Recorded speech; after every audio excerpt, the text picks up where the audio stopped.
মাছ ধরা বিরাট সংখ্যক মানুষের পেশা। তবে নদী নালা আর অগুন্তি জলাশয়ের এই দেশে মাছ ধরাটা অনেকের কাছে নেশার মতো। মাছ ধরার সুযোগ পেলেই লুফে নেন এসব শৌখিন শিকারীরা।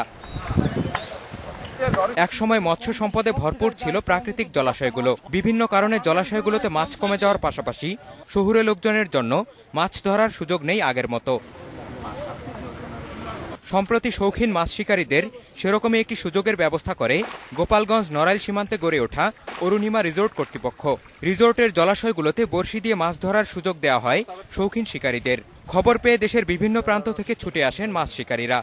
আমরা এই বিভিন্ন জায়গায় আমরা বড়শি দিয়ে মাছ শিকার করি। এটা করে বাংলাদেশের যখন যেখানে এই ধরনের কোনো প্রোগ্রাম থাকে, কোনো বড়শি দিয়ে মাছ ধরার প্রোগ্রাম, আমরা সেখানে যাই।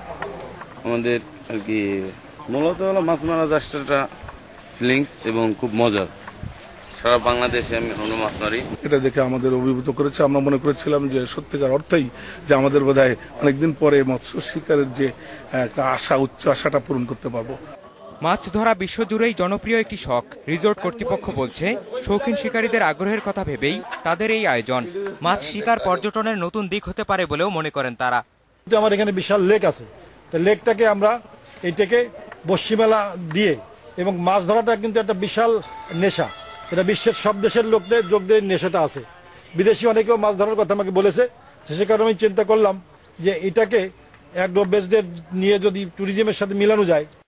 প্রাকৃতিক জলাশয়গুলোতে অবাধ শিকারের সুযোগ না থাকলেও নিয়ম মেনে সে সুযোগ দেওয়া যেতে পারে বলে জানিয়েছেন মৎস্য বিশেষজ্ঞরা।